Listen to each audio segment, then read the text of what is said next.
এই মুহূর্তে সচিবালয়ে সাংবাদিকদের সঙ্গে কথা বলছেন স্বরাষ্ট্রমন্ত্রী সালাউদ্দিন আহমেদ। আমরা সরাসরি যুক্ত হচ্ছি সেখানে।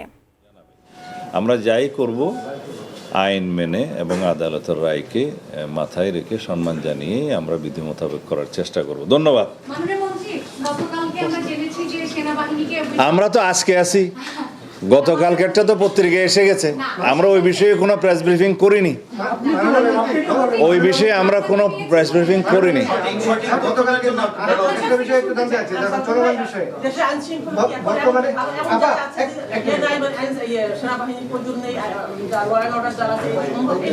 আমরা ওই বিষয়ে কালকে কোনো প্রেস ব্রিফিং করিনি।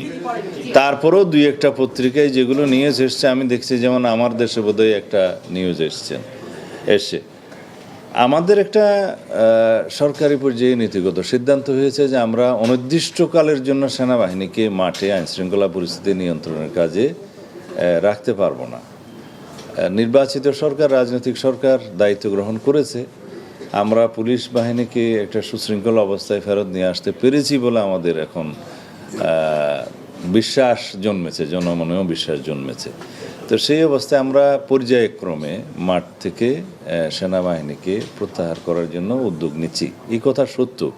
তবে সেটা আমরা কিভাবে করব সেটা পুলিশ এবং সেনাবাহিনী এবং অন্যান্য সংস্থাগুলো বসে তারা পর্যায়ক্রমে সে ব্যবস্থাটা নেবে। মাননীয় মন্ত্রী, চলমান বিষয়ে আমি একটা প্রশ্ন করতে চাই, যেটা হলো আপনিও বললেন যে পুলিশের প্রতি জনমনে একটা আস্থা চলে আসছে।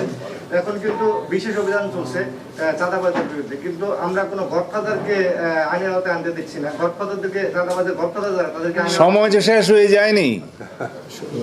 আপনারা বিশেষ করে অপেক্ষা করেন, দেখতে পাবেন অভিযান পরিচালনা হচ্ছে প্রতিনিয়ত এবং প্রত্যেক দিন কিছু না কিছু দাগী আসামি, মাদক সংক্রান্ত, সন্ত্রাসবাদী বা জুয়া এবং অস্ত্রধারী, এগুলো অ্যারেস্ট হচ্ছে। তা এখন সে বিষয়ে আমাদের ওই সংক্ষিপ্ত আদালতের মাধ্যমে কিছু সাজাও নিশ্চিত করা হচ্ছে আর কি। একটা ট্রায়াল হয় সংক্ষিপ্তভাবে। তাদেরকে কি আইনে আনা নিষেধ আছে? তাহলে কেন কোয়েশ্চেন করা হবে? আইনের ঊর্ধ্বে তো কেউ নয়। আমরা সঠিকভাবে তালিকা প্রণয়ন করে অভিযানে নেমেছি। কোথাও কোথাও যৌথ অভিযান চলছে এবং আইন প্রয়োগকারী সংস্থাগুলো সিঙ্গেলি অপারেশন করছে, এটার অগ্রগতি আছে এবং এটা দৃশ্যমান যে দেশে আইন শৃঙ্খলা পরিস্থিতির উন্নতি হয়েছে। আপনারা দ্বিমত পোষণ করতে পারেন।